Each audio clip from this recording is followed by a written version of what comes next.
Hi friends, my name's Tammy and this is my booktube channel, Believe in Yourself. And today I have for you my 2024 reading stats and my very favorite books of the year. So I hope you'll enjoy this video. I love to talk about my favorite books. I'm going to give you some of my stats from the reading year. I'm not going to give all of them because I keep track of an awful lot of things and you probably wouldn't be interested in all of them. But let me start by saying I no longer work outside of the home. I'm no longer employed outside of the home. And so I do have a lot of extra time to read. I'm raising two of my grandkids, my two granddaughters, and they keep me busy, but I think I have probably more time to read than a lot of people. So these numbers might seem a little high, but keep that in mind as I tell you these numbers. So for the whole year, I read 255 books. And that averages out to, well, it was a total of 63,786 pages. And that averaged out to be 175 pages per day, which is about what I read. You know, some days I read more and some days less, but that's a pretty good average for what I usually read.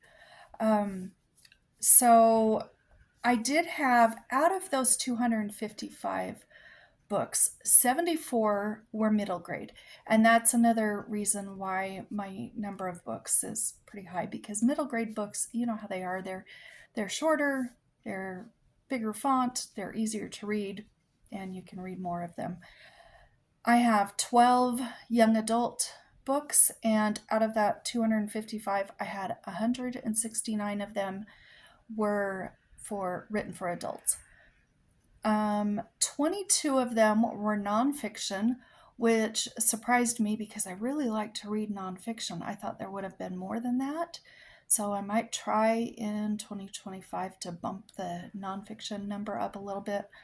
And my total fiction books were 233. And let's see, what else can I tell you? Of those books, 212 were first time reads and 43 were rereads. I do like to reread my favorite books, and so I always will have rereads on every year in my stats.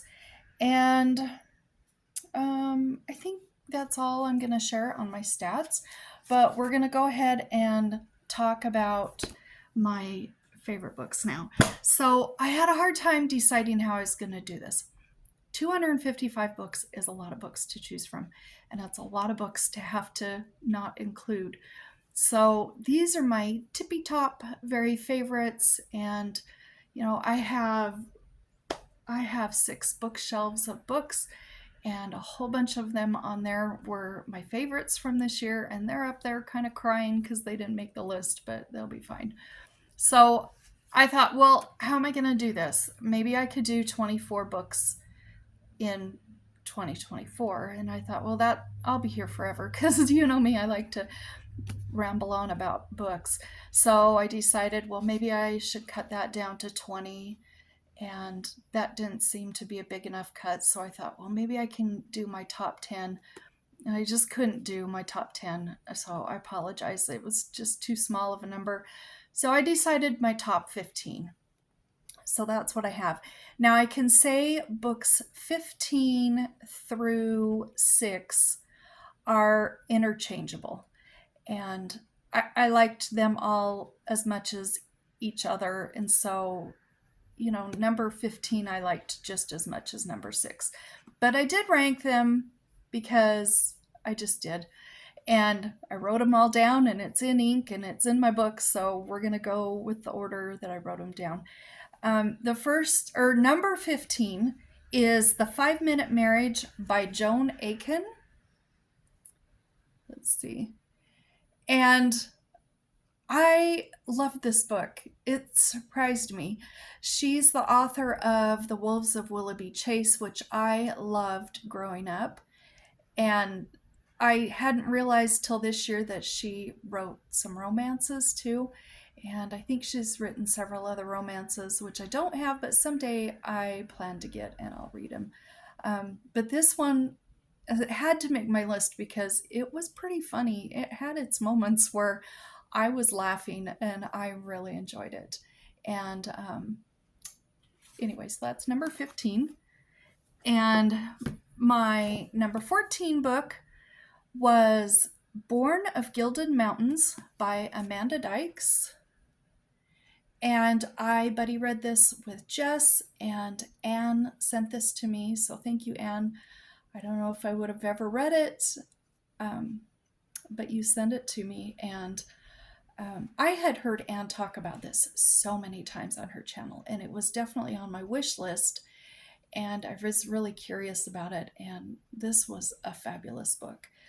I'm not going to talk about what all these books are about because it would take too long. But if you went into the book or YouTube search bar and typed in my channel name and the title of any of these books that I'm going to talk about, it would probably pull up my video where I talked about them if you want to know more.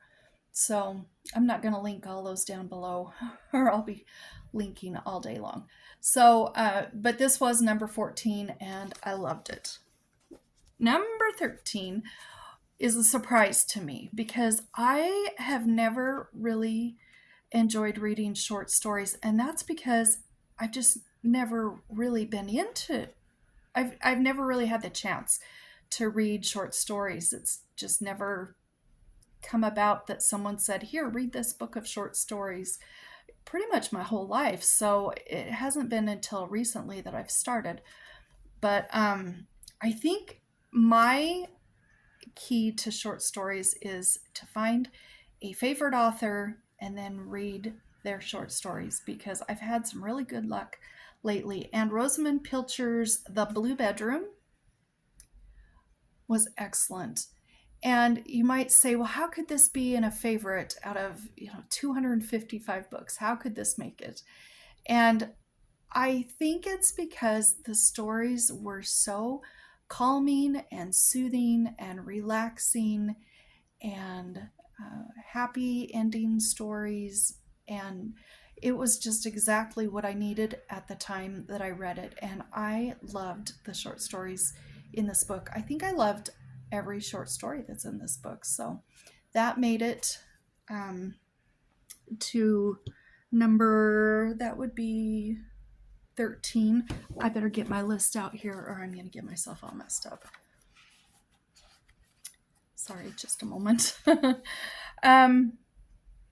Okay, then we're up to book number 12, and that's one that I read recently. I don't have a copy of it, but I read it, I think, a week or two ago, and it's called Kisses from Katie, and her book has Katie Davis on the front as the author, but she's now Katie Davis Majors. So, if there's newer published books, you might have her married name on it, I'm not sure. But she's the one that went to Uganda and did so many amazing things. She's still down there with her husband and their 13 adopted daughters and their 2 sons. And what an amazing book. I was so inspired by her, and that had to make my list. So that's number 12. I also don't have a copy of my number 11 book. It was a book that my dad recommended in a video. I think it's titled, I don't know what it's titled, but it's the one where my dad recommends books to me to read. And it is called Icebound, and it's by Dr. Jeri Nielsen. And this is the story of her year when she went down to the South Pole and spent the time down there with a bunch of scientists, and she was the medical person to take care of any problems that arose. And she had a medical emergency of her own that happened during that year, and her story was just amazing, and I really liked it. Number 9 is called, let's see, oh, I'm sorry, we're on number 10, and that is called Skyward by Brandon Sanderson. This is the only Brandon Sanderson book I've ever read, but my dad read it in 2024 in the beginning of the year, and he loved it so much that later in the year he said, I want to read this again. Do you want to buddy read it with me? And I said, sure. And I love this book. This is a YA science fiction book and no fantasy, and it was amazing. It was engaging and I couldn't put it down. It was a page turner. It's over 500 pages, which is the short book for Brandon Sanderson, but I loved this book and I hope maybe I'll be able to read this again in 2025. So this made it to my list as number 10. Okay, so now we're up to number 9. This was a book that my mom suggested I read in her video where she recommended books for me to read. And this is by Ann Tyler called Breathing Lessons. And this was great. I really did love this. This had a lot of very touching moments, but it also had a lot of humor. And if you've read this, just remember the funeral scene and how hilarious that was. I laughed so hard in that scene. There were a couple of scenes. Another one where they've got somebody and they're headed to a gas station too. That one was really funny too. You'll know what I'm talking about if you've read it. But this was a great book. So this made it to number 9. And okay, let me make sure I'm staying on track here. Okay, number 8, I also don't have a copy of. I borrowed it from my dad. He also recommended the book for me in that video where he recommended books to read. And it's called Those Who Love by Irving Stone. And it is the true story of John and Abigail Adams. And oh my goodness, I love that book. And if you saw my video on that, then I'm sorry, because I'm embarrassed because I started crying in that video talking about it. But what a beautiful marriage they had, and I really enjoyed that book. Okay, so number 7 was another book that my mom recommended in her video, and this is by Jill Ciment. This is number 7, and it's called Heroic Measures. And just a little bit about this book. It's about an older couple that live in New York City. They live many floors up in an apartment, and their elevator doesn't work much, or they don't have an elevator. I can't remember. So they go up and down a lot on the stairs, and it's getting to be too much for them. So they want to find an apartment, a new home that is closer to the first floor or has an elevator that works. And so they are putting their apartment up for sale. They're having an open house on this Friday and Saturday. There's also a terrorist situation in one of the tunnels that's fairly near to their home. And their dog is also very sick with something. And all 3 of these things are happening on Saturday and Sunday. This takes place over the 2 days. And I loved this book. But I'm going to tell you, if you want to read this, no worries about the dog. The dog will be fine. I was concerned when I started, and I called my mom and I'm like, just tell me the dog doesn't die. That's all I need to know. And she said, no, the dog's fine. So I'm going to tell you that too. I hope it's not too much of a spoiler, but if you want to read this, you can go into this book not worrying about the little dog. And this was excellent. So number 6, this was a book that I think my granddaughter Amelia gave to me in I think it was for Mother's Day or my birthday in 2024. And it's called Miss Pettigrew Lives for a Day by Winifred Watson. And I love this book. This book takes place within 24 hours. And Miss Pettigrew, she works basically kind of as a governess or nanny. And she goes through an agency, and whenever one job ends, the agency finds her another job, and they find her a new job, and she goes, and they've messed up a little bit. And instead of sending her to a family that needs her to help with the children, she is sent to a nightclub singer's home and all sorts of things happen through the 24 hours. And this was hilarious. I read this so quickly. I think I read this within 24 hours because I just had to know how it was going to turn out, and it was really funny. So that's number 6. Okay, so now I'm up to my top 5. These here, probably 5 through 2 could also be interchangeable amongst themselves, but I have picked them from number 5 down through number 2. Number 1 is number 1. So I'll save that for the end. But number 5 is a book you guys recommended that I read, and this was Oliver Twist by Charles Dickens. And I had no idea I was going to love this book so much. But when I was reading it, I thought, ooh, this has potential to make my favorites of the year, and it did. I loved the story. I loved the characters. I loved everything about this book, and it's made me want to read more by Charles Dickens. So that's number 5. Okay, now number 4 is a whole series, and I have to talk about all of them. I won't talk about them too much, but I want to show them all to you. So this is a series. My mom and I did a video where we recommended books to the Golden Girls, and I believe that this was the book that I recommended to Rose. And the whole series is called The Snow Globe Shop Mysteries by Christine Husom, I think. And the first book is called Snow Way Out.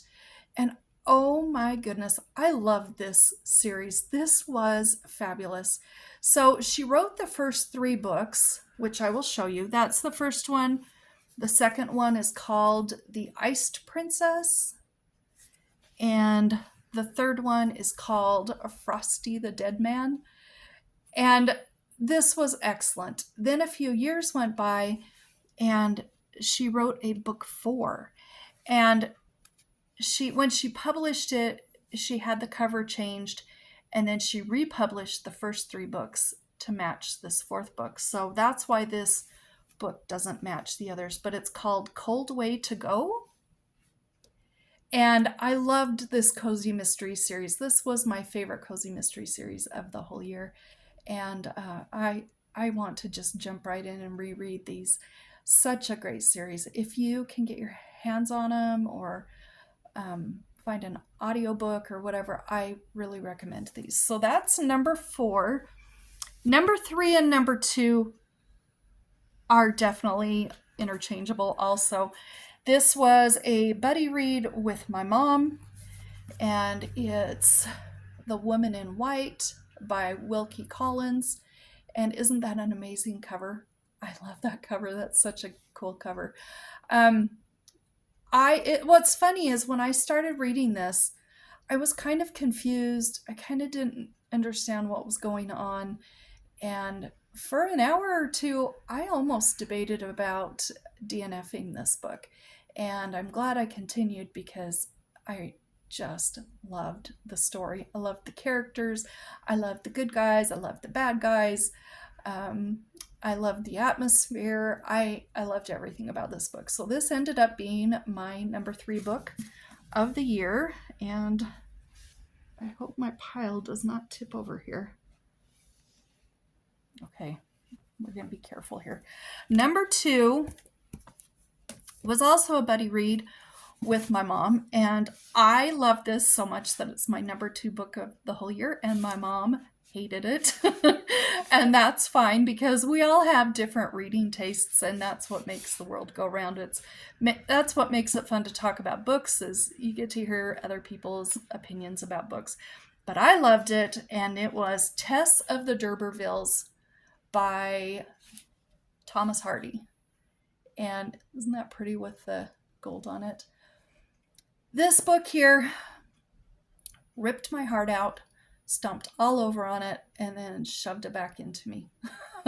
And that's the truth. That's what this book did to me. And Thomas Hardy, what he did to the main character in this book, he should be ashamed. Because she had the worst life of probably any literary character I've ever read about. Oh, she had a tough time. But you know why I liked this book? I think the reason I like this book is I felt all of all of the feelings. I I was kind of trying to cheer her on in some tough instances, and I was angry at some people, and I was sad, and I bawled like a baby, and just everything. And he really made me connect to the main character. It definitely wasn't a happy book. In fact, a lot of people don't like it because they say it's really depressing, and that his writing style in general is very depressing. But it was a depressing and sad book. So if you want to read it, just know that going into it. But he made me feel so connected to her, and I felt like I was there. I was reading the pages and turning them, and I wasn't even aware of what was going on around me because I was there in the story. So that was my number 2 book of the year. And then my number 1 book of the year is Evergreen by Belva Plain. Okay, so let me say a couple of things about this. She wrote 4 books quite close together, the first 4 books in this series. And that's the snowplow going by. Sorry about that. We've got a ton of snow here in Idaho. So she wrote the first 4 books close together, and I loved all 4 of them, and I thought it ended perfectly at the end of the 4th book. And then she let many, many, many years go by, and she wrote a book 5, and I read it, but I didn't keep that one. I have limited space on my shelves. I can't keep all the books, and I will reread this series again, but I don't plan on reading the 5th book. So it was just okay, but the first 4 books were so good, and this book was so good. Those are all of my tabs. I use book darts as tabs, and I just marked so many things that made me laugh, things that made me cry, things that made me angry, things that were just interesting that I thought, well, maybe I want to go look at that again, or I just want to remember that I liked it when I reread this book. And I read it with Nadine. We did a buddy read. I think we started in like June or July with this book, and then, or maybe it was even earlier, I'm not sure. And then we decided to continue with the series. And I don't know that there's anybody out there that has talked about this book more than Nadine and I have. We've talked about this book up one side, down the other, the whole series.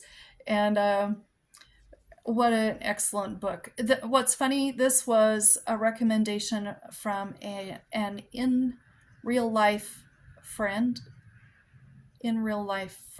recommendation. Did I say that right? I don't know. But Joyce recommended this to me, and she said it's her very favorite book of all time. So I bought this years ago. It's just a used copy. Bought it years ago. Sat on my shelf for a long time, and I thought, well, I'm going to read it in 2024, and I'm so glad I did. So those are my favorite books of the year, and I don't know, I'd love to hear what some of your favorite books of the year are, and I know a whole bunch of people that watch my videos like to read the comments, and so if you want to leave your couple of your favorite books, maybe the author, maybe the genres that they are down below, then that might get more people to read some of those favorite books. And anyway, I hope you enjoyed the video, and we'll talk again in the next video. Talk to you later. Bye-bye.